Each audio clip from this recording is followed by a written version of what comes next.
So in the videos, I want you to see for yourself where in any of these does it explain the trauma of adoption, 7 core issues of adoption, adoption competency training, attachment issues, listening to adult adoptees, or the realities of open adoptions, the history of adoption and the industry, the vital need for cultural and racial identity in transracial homes, the suicide statistics, the adoption fog, and the question of why are we giving financial incentives to push adoption over family preservation? That is something that I want to bring awareness to as well.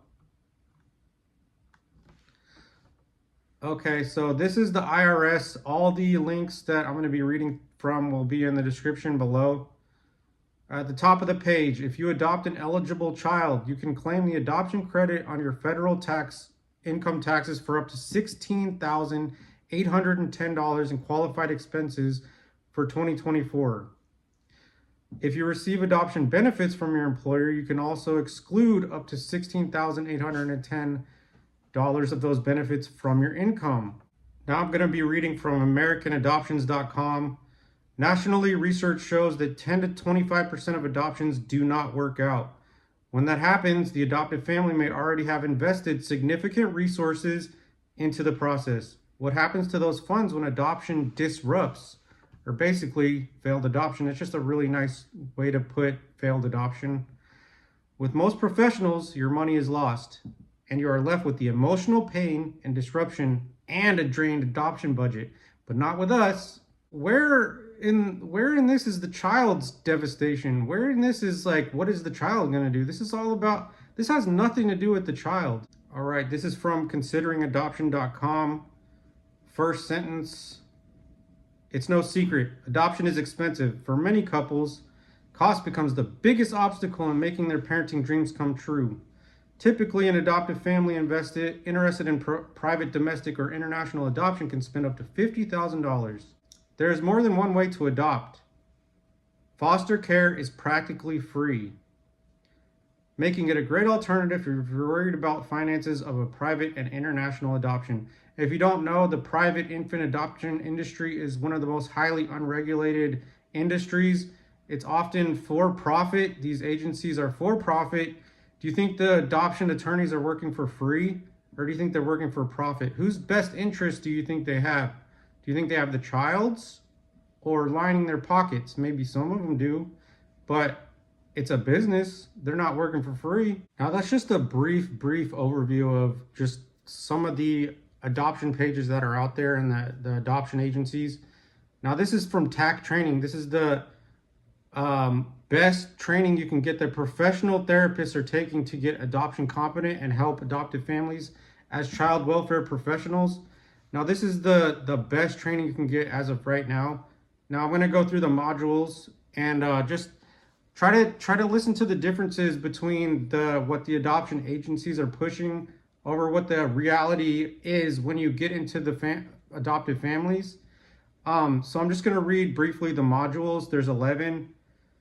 So, accredited certification program in adoption competency for mental health professionals. Module 1, the adoption history, law, and process. Module 2, theoretical philosophical framework of adoption competent mental health practice. Module 3, meeting the mental health needs of adopted individuals and their families. If you don't know, the suicide statistics for adoptees are anywhere from 4% greater to anywhere up to 36% greater in a new study that's coming out. That's not good. That is not good at all. And I was almost part of that statistic. Module 4 is the impact of separation, loss, and grief, clinical strategies for healing. Module 5 is trauma and neurobiology. Module 6 is enhanced parent-child attachment. Module 7 is supporting identity formation for adolescents and young adults. Module 8 is supporting children, youth, and families as they prepare for adoption. Module 9 is clinical issues when working with birth and kinship families. Module 10 is openness in adoption. Module 11 is race, ethnicity, and culture in adoption. Module 12 is therapeutic parenting, parents as primary vehicles for healing. Now, this is all just a brief reading of adoption and what the differences are. of adoption agencies, what they're trying to sell you on. To me, it just seems like sleazy car salesmen. We're putting price tags on a baby and not telling you what the reality is. It's like, as a transracial infant adoptee that was raised by loving white parents, they were not trained or adoption competent at all. I wanted to kill myself. That's personally just my story. There's a lot to learn. I believe that if you don't have an ongoing education as an adoptive parent or a foster parent and you're just doing it for the money, you are not doing it competently at all, and that is selfish, and you don't have the well-being in mind for the child.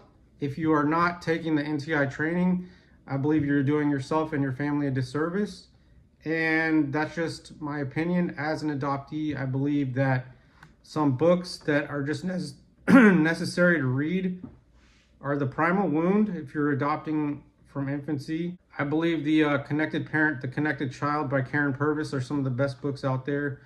Trust-based relational training is the best parenting strategy, I believe, as an adoptee. Relinquished by Gretchen Sisson, The 7 Core Issues of Adoption and Permanency by Sharon Rosilla and Allison David Maxon. Please do your research the adoption industry, research all of these books, and I hope that I'm helpful.